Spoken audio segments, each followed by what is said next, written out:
Hi, if anyone's out there yet, here we are, or here I am, going live for Poets in Pajamas.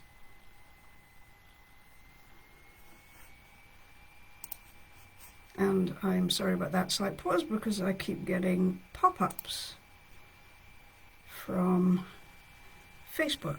Here we are, got rid of those. So here we are.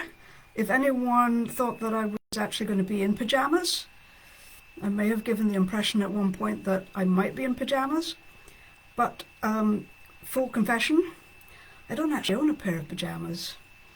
And I think actually tonight, even if I did own pajamas, they would have to be flannel because it's June in England, so it's been a cold, wet, miserable day. However, I don't own pajamas. I don't wear pajamas. I sleep, this is too much information, but if you'd like to know, I sleep in a t-shirt and underwear, wearing a t-shirt that says, fight evil with poetry, which I thought was appropriate. And for the underwear, well, you'll just have to take my word for it, because, Head and Shoulders and hides a multitude of all kinds of things going on, as I'm sure we all know after these last couple of years of appearing from the shoulders up all over the world. So anyway, I am delighted to be here this evening, and it is actually coming up to midnight here in the UK, where I'm currently situated. Some of you may know that I'm originally from here, from Scotland, actually. And after 10 years of living and working in the US, I have been back here now since last August. Still not completely acclimatized. Still not loving the weather. It's a big difference. I was in Florida before I came back here, and then before that in Louisiana, and before that in Georgia. So I'm really feeling it. And I do not like to be cold. However, let's not just talk about the weather. I don't want to perpetuate that particular myth. Well, perhaps it's not a myth, but anyway, enough. So I thought that this evening I would focus on reading some poems about the ocean. And I thought about that because I was born in a port city, the city of Dundee in Scotland, where they built ships, and it was a whaling city, which I guess is nothing to be proud of, but that was a long time ago. And these days it's called the City of Discovery, where you can go and visit, which is, a play on words, because the ship, the Discovery, if you've ever heard of Scot of the Antarctic, that was his ship, and it was built there, and it's back there, and I believe you can go and have a look around it. I haven't been back there for a long time. However, I find that I return to thinking about and writing about sometimes the ocean on a fairly regular basis from a number of different angles in different aspects. I would say in my work in general, I don't write to particular themes deliberately. Setting out to write on a particular topic is not something that I often do. But of course I do notice themes emerging, and I like to work with themes that are rich in meaning, and so I think that the ocean and the shore certainly fall into that category. I'm talking on a little bit at the moment, just to make sure that everyone who may be out there has had time to settle down and get ready. It's a little odd, this process. If you have ever done this kind of live stream, you know that it feels as though you're talking to yourself, because you can't actually see anyone in the audience. And you just have to have faith that there might be someone there listening. But I have faith. So what I'm going to do is I'm going to read with the odd comment, but not too many, for about 50 minutes, and then I will ask if anyone has any questions. and I will answer those. If no one has any questions, then I will just talk on for a little bit longer about my work and various other related topics. And the whole experience will be completed in about 30 minutes, thereabouts. That's the plan. So I am going to begin. And I'm going to start actually with a poem that I wrote a long time ago. It is in my chapbook, which, if you just excuse me for a second, we are actually in my bedroom, even though I'm not wearing pajamas. This is the warmest part of where I live at the moment, and it's right up under the eaves, which is so you can see the beams behind me. And so I left the books on the end of the bed, and this is my chapbook, Breakfast for the Birds, which has been out for a few years now.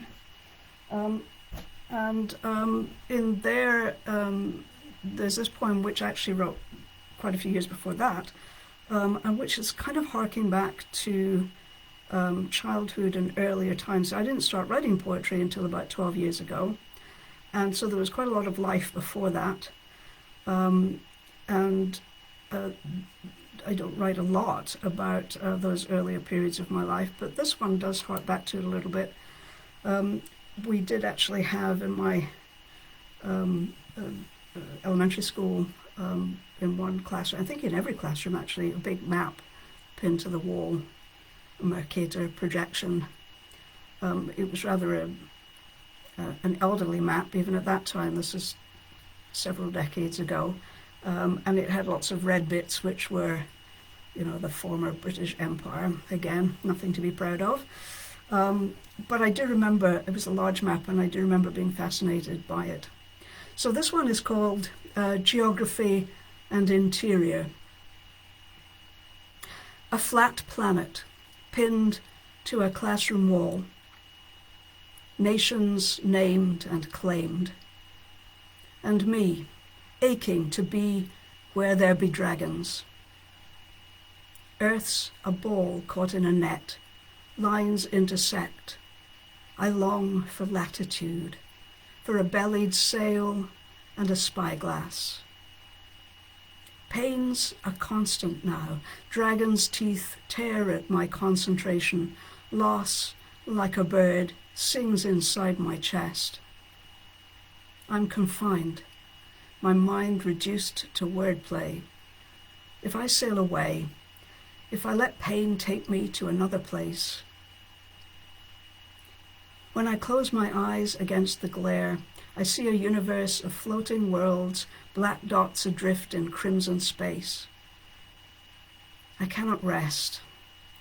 I cannot trace my route from here to where the anchors weighed. So that one is really looking back to before I even began to write, and I did try my hand at fiction for quite a while before I figured out I didn't really have any stories to tell, and started with the poetry. This one is also in that chapbook, but it's one that I wrote during my MFA, and it took a while to get it to come right, but I have always been quite pleased with it. There is one thing about it, though, that I do usually mention. When I originally wrote it, and for the first several times that I read it out loud, it did not occur to me that the last couple of lines of this poem are about as obvious an example of unthinking white privilege as you could hope to find. And so I continue to read it, and I point that out because I think it's salutary and important. You ask me, where did I come from? And I say, I was born in a trunk, in a punched tin steamer trunk, stowed in the hold of an ocean-going womb. And I say, my trunk wore a coat of cream paint, overlaid with decals from every port I'll ever call home. and my trunk had a leather hasp and a padlock of chrome. And I don't say, but you know, that my trunk's my snail shell now, although sharp-cornered. And my trunk's a sprung trap for photographs and handkerchiefs folded in tissue and naphthalene. And my trunk's always filled with items not wanted on voyage. And someday you won't be with me when my trunk is upended on a quay in another country. You ask me, how did I arrive? And I say, and when I leave, likewise, as cargo. So it's that last little bit that I was talking about earlier. And that one, these poems are about journeying on the ocean, or dreaming about journeying across the ocean. And I do love to travel, both physically, although that's been much more difficult the last couple of years, of course, and also in my mind. I like to know a little about a lot of things, and I think that's kind of mental traveling. And it is true that I do move on a lot. I think I've lost count, about 30 different places that I have, different properties that I have lived in, and over the years, and I have moved frequently. I'm sort of used to it. And so this next one, I guess, references that. And it's that this next one is in my book that came out a couple of years ago. Once again, I'm reaching over to the end of the bed. We know each other by our wounds. That's it there. And the next couple of poems come from that collection. Vagabond on the Half Shell. None of this is what you predicted. You said I would never leave. You held up a mirror, showed me the version of myself that's inverted, dared me to be. Ocean's my only mirror. I prefer otherness, the invented face. Burlap sacks accommodate misshapen objects. I will be flotsam, at ease in my hempen skin. Half shells are broken homes. One shell, spotted like a leopard, shows how two halves have been dragged apart. A fragile part. I carry my unhinged half-self to ocean's edge in a burlap sack. I will always leave. This much is predictable. I'm just flipping back so that I can see you all again, or rather see myself talking to you all again, which reassures me that I'm still there at least. The next poem that I'm going to read, well, I just mentioned, by the way, that everything connects. I talk in that poem about burlap, a word that I like, but it is an American word. And the city where I was born, Dundee, used to be well known for the production of jute, which is burlap, and was very wealthy because of it back in the 19th century. So that's just one of those inconsequential connections.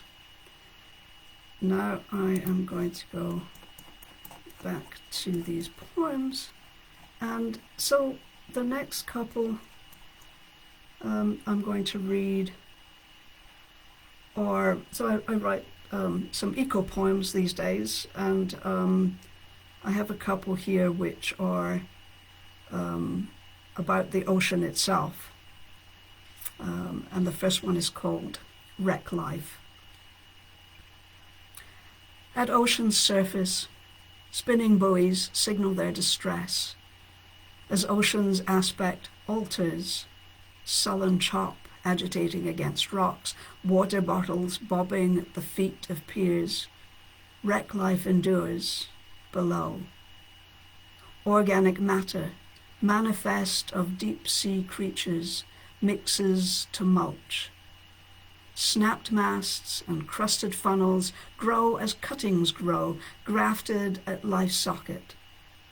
An ancient rope, hempen and heavy, hangs suspended in dense water, waiting for the seahorse, yellow as a child's imagined sun, to anchor, tail as hook, and graze, snout down, above a rumpled ocean bed. Among the reefs and rocks, plankton are less these days, not yet scarce as toilet roll pre-hurricane, but winnowed, while each seahorse vacuums, snout intent. Polythene packaging with a picture of a shrimp drifts past, carried by currents warmer than a dying planet's final breath.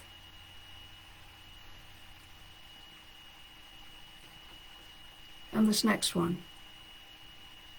on a similar theme, but this time we're on the surface of the ocean. Boating for lovers at the end of the world.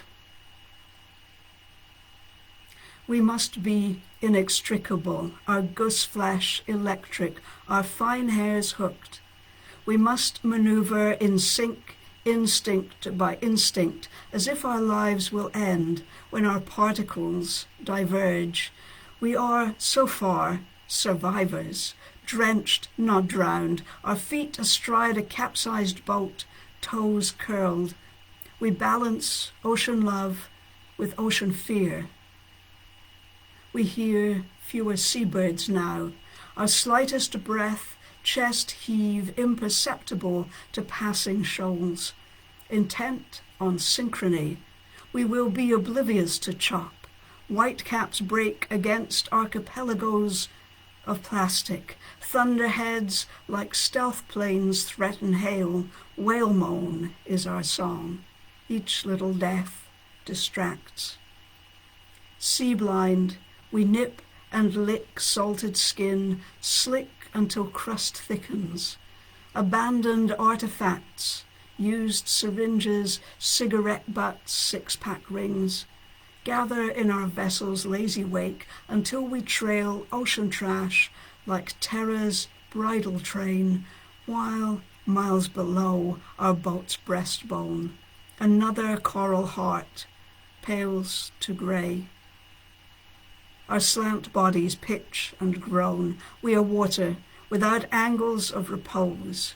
We are liquid slipping through crust cracks, discarded matter matted across ocean swell, and our upturned boat, an island now, home to flaccid condoms, dirty diapers, a final nail. So I guess the snag with those kinds of eco-poems is that they, well, certainly in my hands, they tend to be kind of depressing. But, you know, I think it's important to face up to some of those realities. And I return to the ocean, I guess, as we so often do, as being, you know, where life began. And it seems kind of appropriate to revisit it at this time. Now then, how are we doing for time? Yes, I think I will read just one more, which is slightly, well, no, actually, I was going to say it's less depressing. Not sure that it really is. But this last one is called Old Women Take to the Road.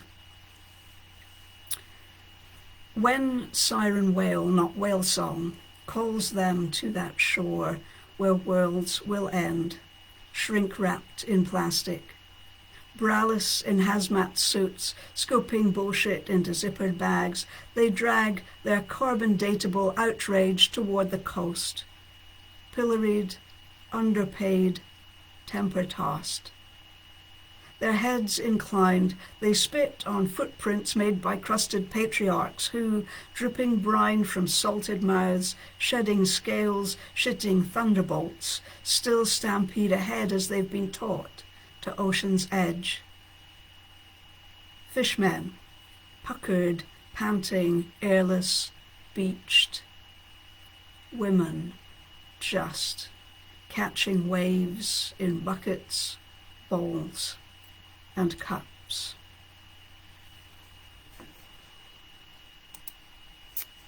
So those are the poems, and that theme running through of ocean and shore, and rich territory for any poet, as both the ocean and the shore and the two together are redolent with layers of meaning, which is something that I certainly relish as a poet.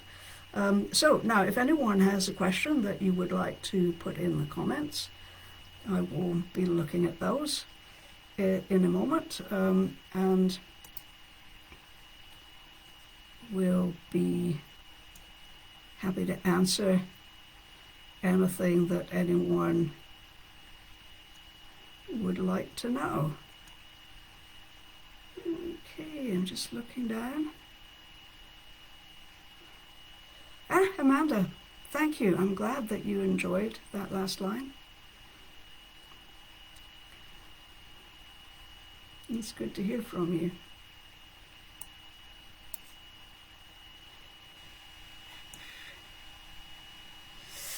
So, what can I tell you about my process while we wait? Well, it's slow.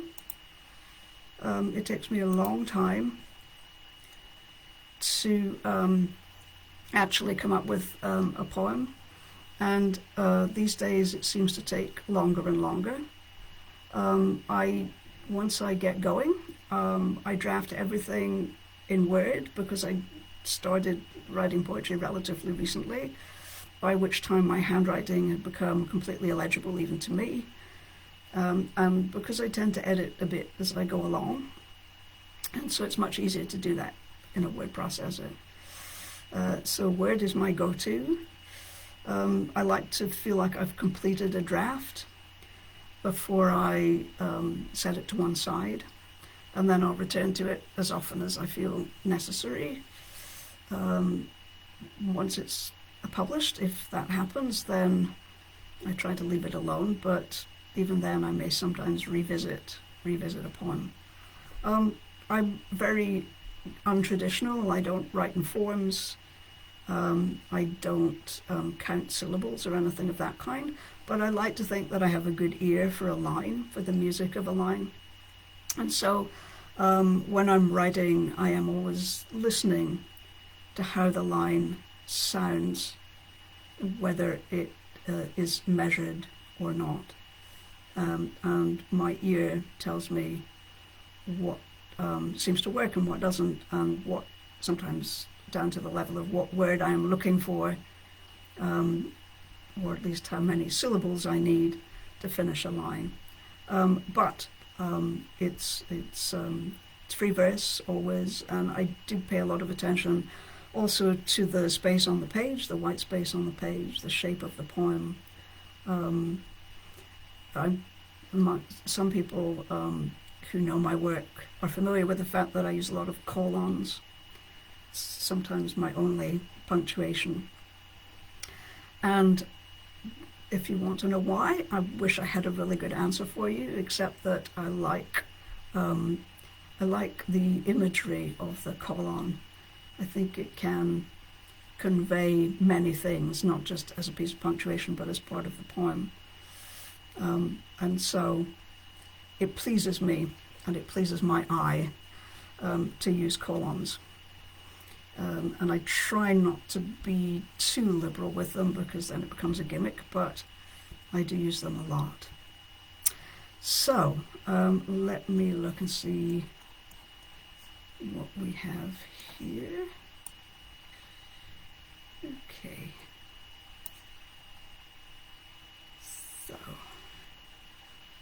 Okay.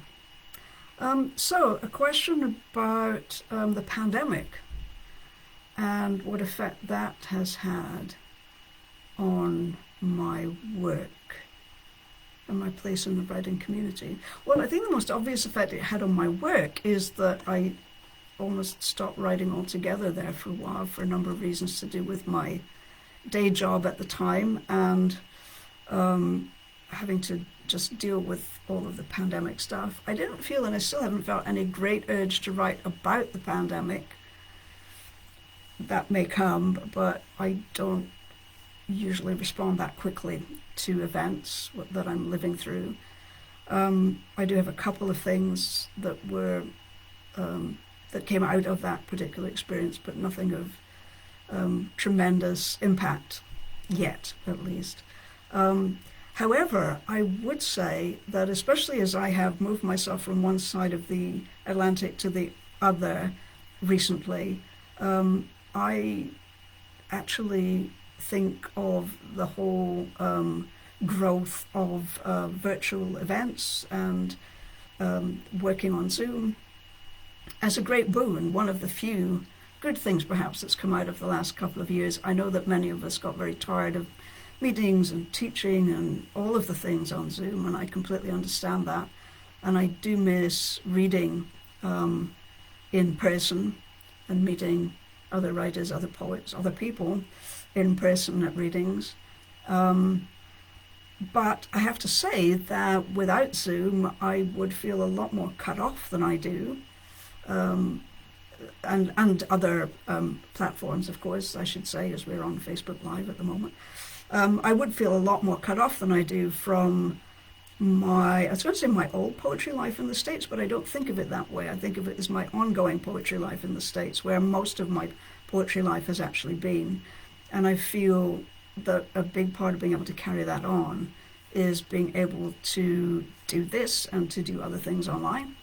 And also, and this is not surprising because many, many people say this, that including people who organize events, that you can greatly increase not just your audience, but the breadth of your audience by having Zoom events. So I'm really hoping that those continue and that I keep being able to go to events all over the world.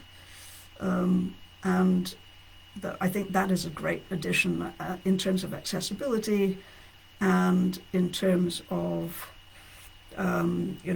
expanding our vision and becoming more of a global community. I really do see that happening.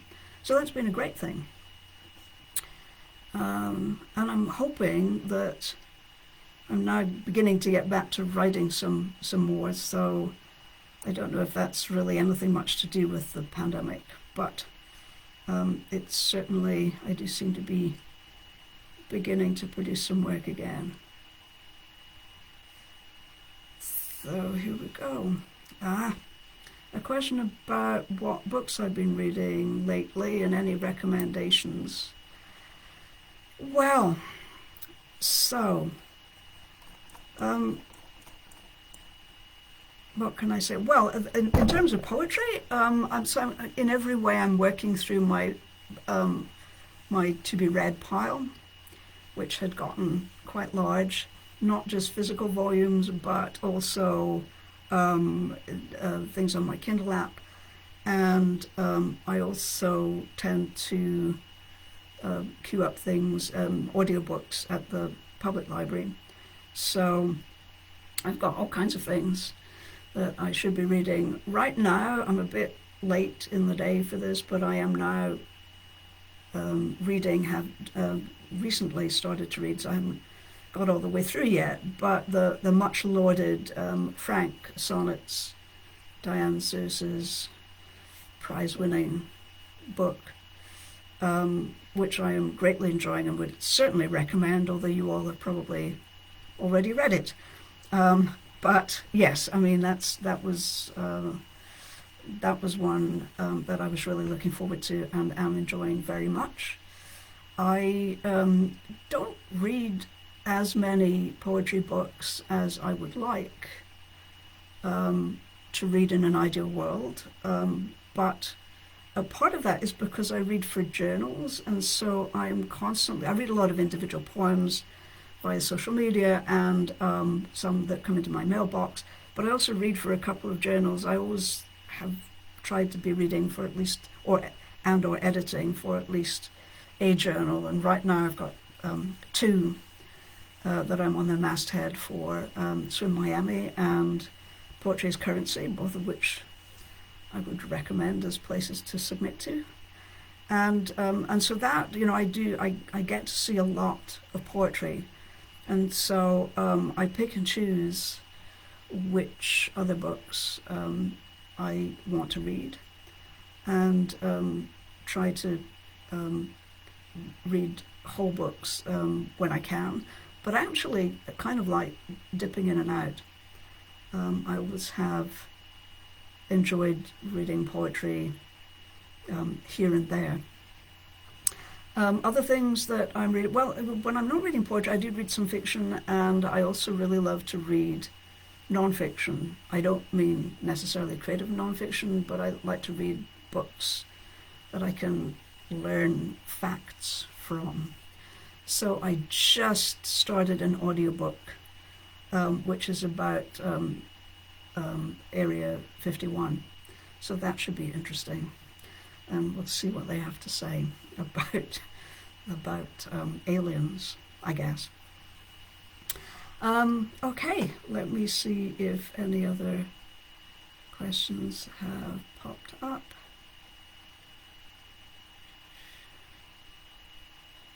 Somebody likes the cover art, which I assume is from my full-length collection, which is published by Animal Heart Press. I also do some work for Animal Heart, and that cover was designed by our managing editor, Amanda McLeod, who is also a brilliant designer.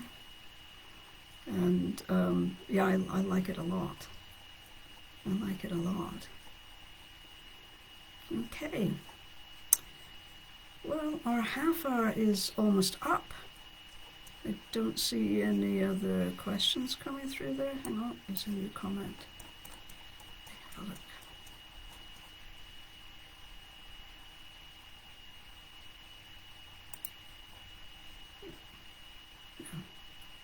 No, I don't see any other questions coming through. So another Amanda, my friend and former colleague Amanda Presswood, saying, thank you very much, Amanda, for coming along. Saying that Brownie enjoyed listening, which I'm delighted about, because Brownie is Amanda's dog and is a great favourite. And I miss seeing him.